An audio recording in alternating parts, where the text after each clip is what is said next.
नमस्कार। हिंदी साहित्य की ऑनलाइन कक्षा में आपका हार्दिक स्वागत है। आज हम जिस टॉपिक का अध्ययन करने जा रहे हैं वह बीए प्रथम वर्ष से संबंधित है और टॉपिक का नाम है अलंकार। तो आज हम अलंकारों के बारे में पढ़ेंगे। अलंकार का शाब्दिक अर्थ है आभूषण। जिस प्रकार कोई भी स्त्री आभूषण धारण करके सुंदर दिखती है, ठीक उसी प्रकार काव्य में भी शोभा प्रदान करने वाले कुछ धर्म होते हैं। उनको पाकर काव्य में एक चमत्कार और चारुता पैदा होती है। उसको क्या कहते हैं? अलंकार कहते हैं। अर्थात हम कह सकते हैं कि शोभा प्रदान करने वाले जो तत्व है या उपादान है उनको अलंकार कहते हैं। और अलंकार सिद्धांत का प्रतिपादन आचार्य भावे ने किया था 6वीं-7वीं शताब्दी में। अगर हम अलंकार की परिभाषा में ले तो काव्य दर्श में दंडी ने अलंकार को परिभाषित करते हुए लिखा है, काव्य शोभाकारान धर्मान अलंकार पर्च्यते। काव्य शोभाकारान धर्मान अलंकार पर्च्यते। अर्थात काव्य को शोभा प्रदान करने वाले धर्म या तत्व को अलंकार कहते हैं। क्या कहते हैं? काव्य को शोभा प्रदान करने वाले, शोभा प्रदान करने वाले तत्व या धर्म। दूसरी परिभाषा है भावे की, ये तो है दंडी की। दंडी भावे क्या लिखते हैं?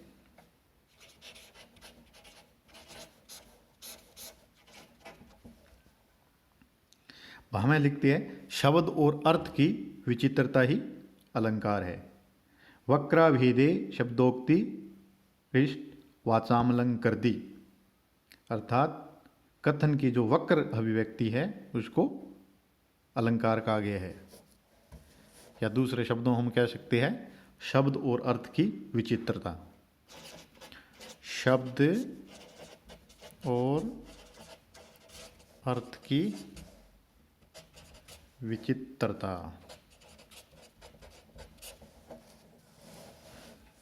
ही अलंकार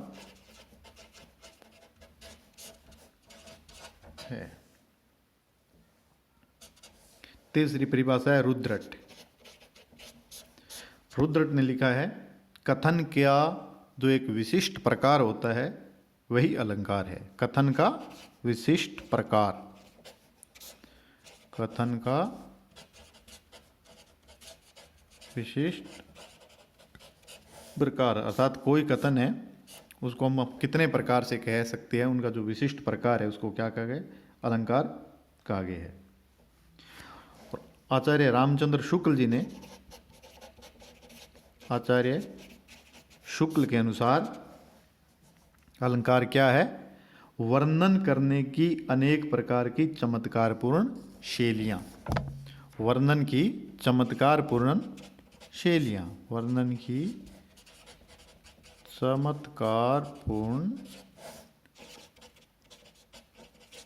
शैलियाँ। अब आपको अलंकार की परिभाषाएं आए तो इनमें से आप कोई भी दो परिभाषाएं एग्जाम में लिख सकते हो। अब प्रश्न ये उठता है कि हम काव्य में अलंकार का प्रयोग क्यों करते हैं? अर्थात ऐसी कौन सी जरूरतें हैं, ऐसी कौन सी विशिष्टता के कारण हम अलंकार का प्रयोग करते हैं? अलंकार का प्रयोग करते हैं, इससे पहला गुण, अलंकार का प्रयोग क्यों किया जाता है? क्यों? तो पहली बात आती है काव्य को चारुता और आकर्षक बनाने हेतु। काव्य को चारुता व आकर्षक बनाने हेतु। चारुता मतलब सुंदर, आकर्षक मतलब आकृष्ट करने वाला। मतलब अलंकार के प्रयोग से काव्य में क्या आती है? चारुता और आकर्षण का गुण आता है। दूसरा है अलंकार क्या है? अलंकार काव्य रूपी तन के आभूषण हैं। जिस प्रकार एक नारी विभिन्न आभूषणों को धारण करके अत्यंत सुंदर दिखाई देती है, ठीक उसी प्रकार अलंकार रूपी आभूषणों को पाकर काव्य सुंदर दिखाई देता है। तीसरा जो कारण है वो है उक्ति वैचित्र्य लाने के लिए। उक्ति वैचित्र्य लाने के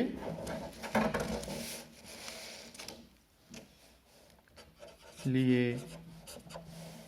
उक्ति वैचित्र्य का मतलब है कथन को विशिष्ट शैली में कहना,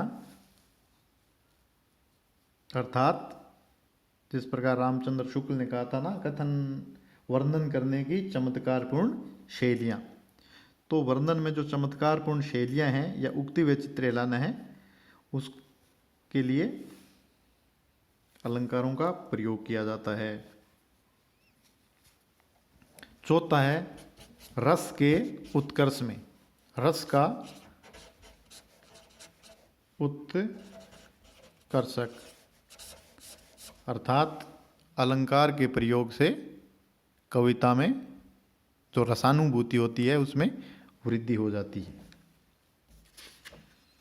तो कुल मिलाकर इन चार कारणों के कारण काव्य में अलंकार का प्रयोग किया जाता है। अब अलंकार कितने प्रकार का होता है, इस बात पर अपन अध्ययन करते हैं। अलंकार मुख्य दो प्रकार के होते हैं। कौन कौन से? पहला है शब्दालंकार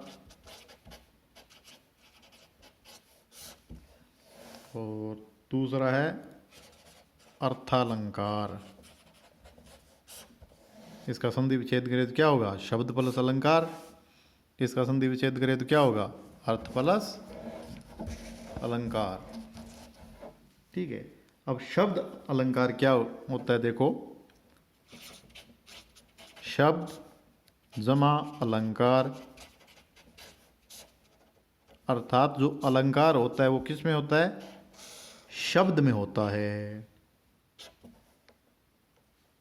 उस पर्टिकुलर, उस विशिष्ट शब्द में ही अलंकार होता है। अगर इस शब्द की जगह इसका पर्यायवाची शब्द रख दे या कोई दूसरा शब्द रख दें तो अलंकार क्या हो जाएगा? खत्म हो जाएगा। तो शब्द अलंकार किसको कहते हैं? शब्द से ही चमत्कार पैदा होता है। शब्द से ही चमत्कार पैदा होता है। शब्द के स्थान पर पर्यायवाची रख देने से या उस शब्द को हटा देने से चमत्कार खत्म हो जाता है।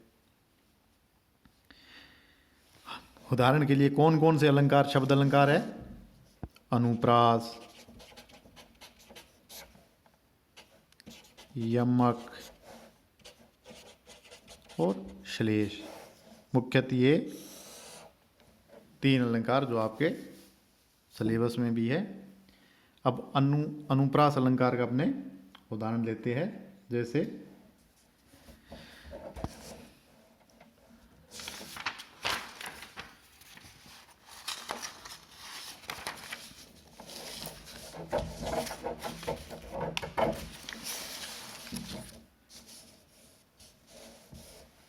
उदाहरण हो गया तरनी तनुजा तट तमाल तरुवर बहुछाए। तो यहां जो तय वर्ण है, तय वर्ण की आवर्ती कारण कौन सा अलंकार है? अनुप्रास अलंकार। ठीक है। और तय में तरणी का क्या अर्थ है? नदी। तनुजा का क्या अर्थ है? यमुना। तट का क्या अर्थ है? किनारा। तमाल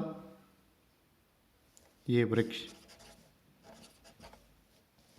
मतलब यमुना के किनारे तमाल वृक्ष छाए हुए है, इसका अर्थ ये बनता है। लेकिन अब तरनी की जगह नदी रख दे, तनुजा की तरह यमुना, तट की जगह किनारा और तमाल की जगह वृक्ष शब्द रख देने से यहाँ का जो अलंकार है, अनुप्रास अलंकार है, वो खत्म हो जाता है। तो इससे क्या सिद्ध होता है? यही सिद्ध होता है कि जो एक अनुप्रास अलंकार है वो शब्द अलंकार है। और शब्द अलंकार की ये विशेषता है कि उस पर्टिकुलर शब्द को हटा देने से या उसका दूसरा पर्यायवाची शब्द रख देने से उसका जो सौंदर्य है, चमत्कार है, वहाँ जो अलंकार है वो खत्म हो जाता है। ठीक है, हम अब दूसरा पढ़ते हैं, अर्थ अलंकार। अर्थ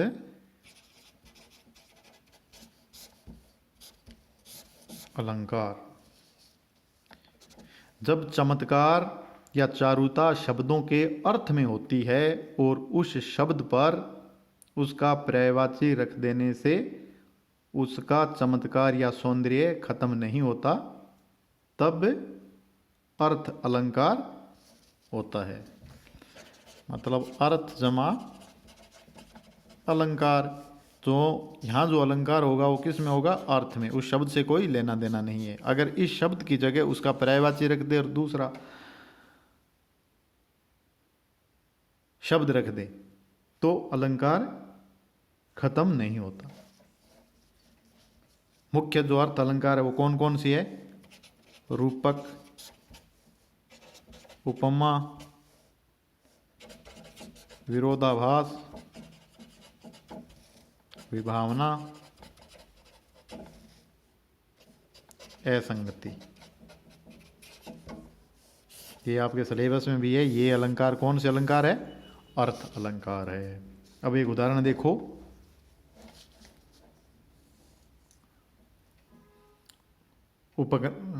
उत्प्रेक्ष अलंकार का है ये, उत्प्रेक्षा भी है इसमें।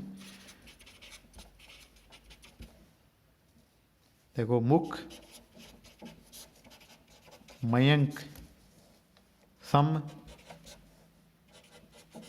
मंजू, मनोहर। तो यहाँ मयंक, मयंक क्या है? चंद्रमा या शशि, चंद्रमा के लिए यूज हुआ है। तो यहाँ पर चंद्रमा लिख दो या चंद्र लिख दो। मुख चंद्र, सम, मंजू, मनोहर। इसका क्या अर्थ निकलता है? इसका अर्थ निकलता है कि उसका मुख है वो चंद्रमा के समान सुंदर है। और यही अर्थ इसी लाइन में लिख रखा है, मुख चंद्रमा के समान सुंदर है। अर्थात जो चमत्कार था, वो चारुता थी, वो खत्म नहीं हुई। तो इसका क्या अर्थ है? इसका अर्थ है कि जो यहाँ अलंकार है वो इस शब्द में नहीं है बल्कि शब्द के अर्थ में है। और ये अर्थ अलंकार है।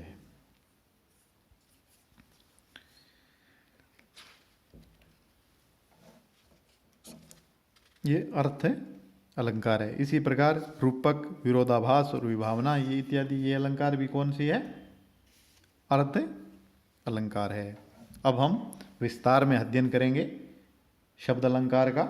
कौन कौन से जो अलंकार है, जैसे अनुप्रास है, फिर अनुप्रास के भेद, फिर यमक अलंकार, फिर श्लेष अलंकार, वक्रोक्ति, इनका विस्तार से अध्ययन किया जाएगा।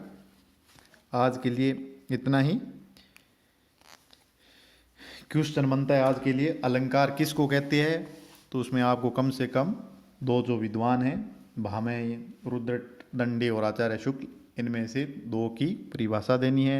अलंकार कितने प्रकार के होते हैं? तो इसमें आपको बताना है कि अलंकार दो प्रकार के होते हैं। पहला है वह शब्द अलंकार, दूसरा होता है अर्थ अलंकार। शब्द अलंकार किसको कहते हैं, इसको आपको विस्तार से समझाना है। और अर्थ अलंकार किसको कहते हैं, इसको आपको विस्तार से समझाना है। ये आपका हो गया होमवर्क। बाकी आपको जो PDF नोट्स है वो मैं आपके WhatsApp ग्रुप में डाल दूँगा। आज के लिए इतना ही। धन्यवाद।